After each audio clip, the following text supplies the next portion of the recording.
My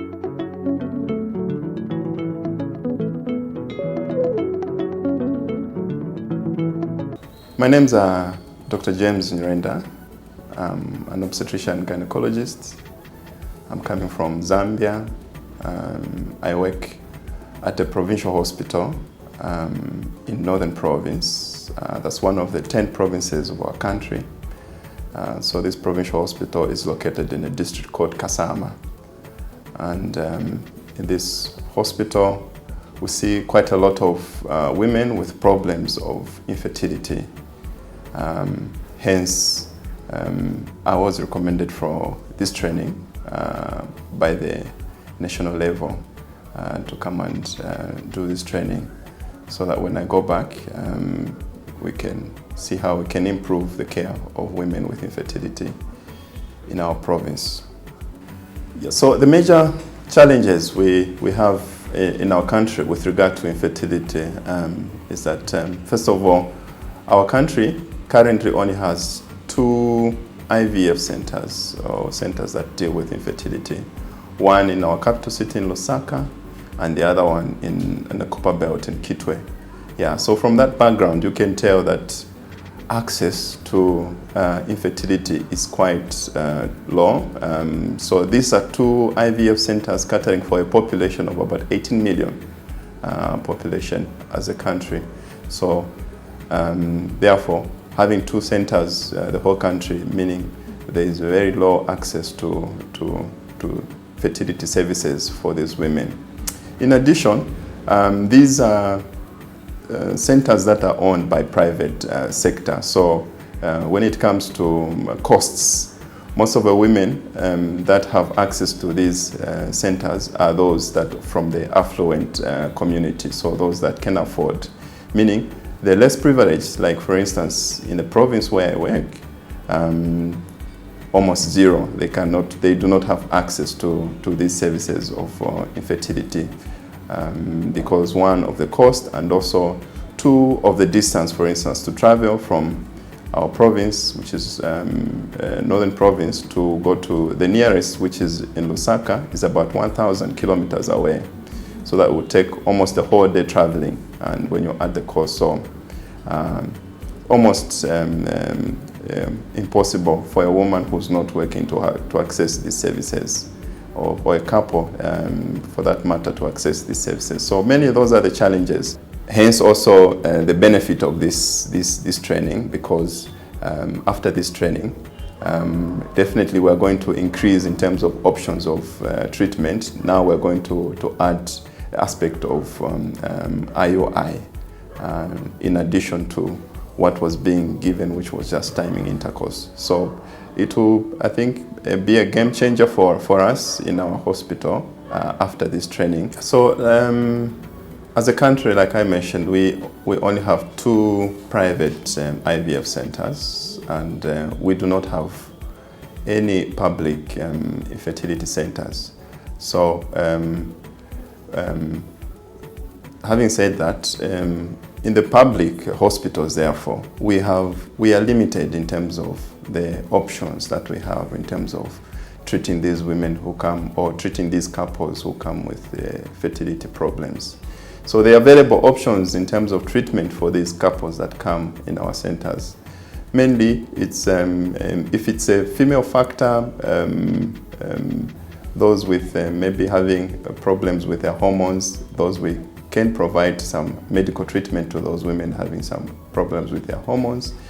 Equally for men, if they have a problem with the male factor, we also provide just medical treatment to these men who come with fertility problems. Then as a couple, the other options that we have is mainly treating them with medication and timing intercourse, that is ovulation induction and timing intercourse. That's the first option. The second option we have, which unfortunately we are not able to do, is ovulation induction plus IOI, which is now the plan after this training, that in our hospital now, the plan is that we'll now established, now we will add this option of treating these women with ovulation induction and IUI as a second option. So the awareness about fertility treatment options in our country, unfortunately, is also quite low. Most of these couples that are having problems with bearing children or fertility do not know that they can actually get help from hospitals. So usually what they do, most couples do, is when they have problems with fertility, they'll first seek help from the traditional healers.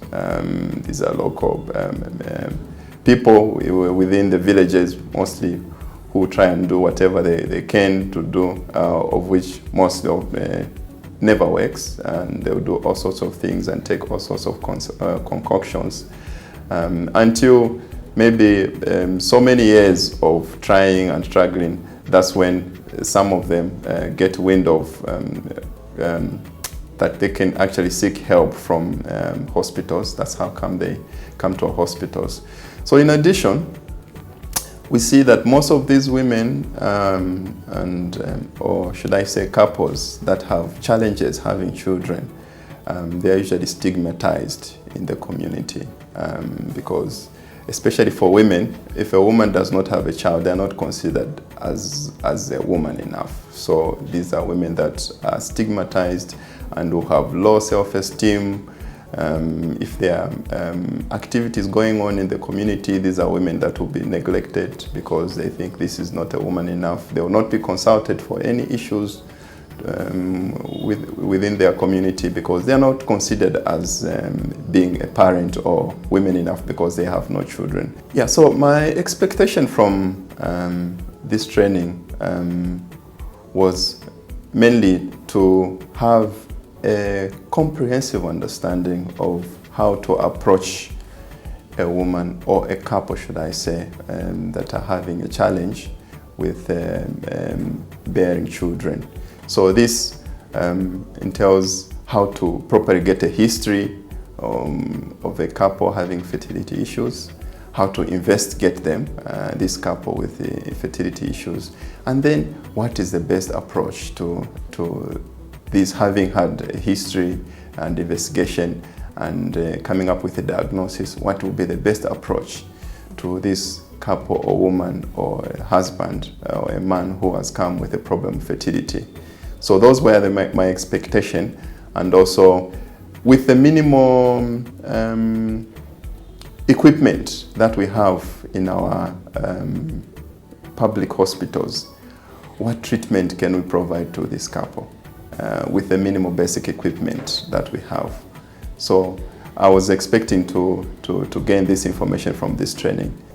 Yeah, so my future plans are basically in two folds. The first one is under primary health care, which has to do with education. Like I mentioned, there's so much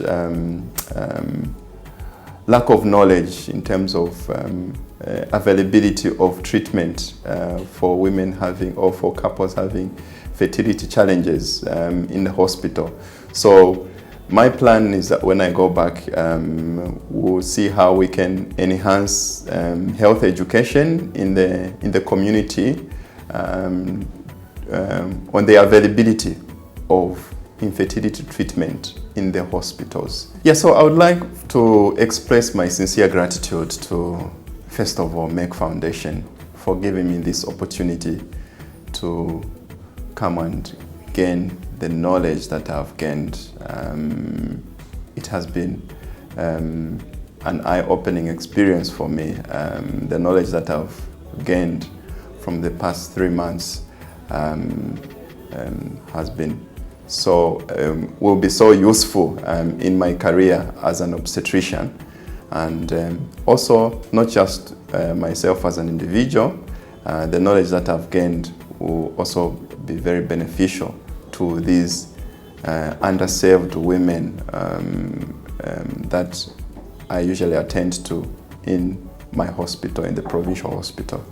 Yeah, so First of all, I would love to express my sincere gratitude to Merck Foundation for giving me an opportunity to come and be trained in this Merck Foundation advanced fertility training here in Bangalore. Yeah, so this training has been beneficial in terms of the knowledge that I've gained from the training. Will be useful both as an individual, as a gynecologist, as I do my practice as a gynecologist. So very grateful and to the entire management and the entire team from Milan Hospital as well. Zambia.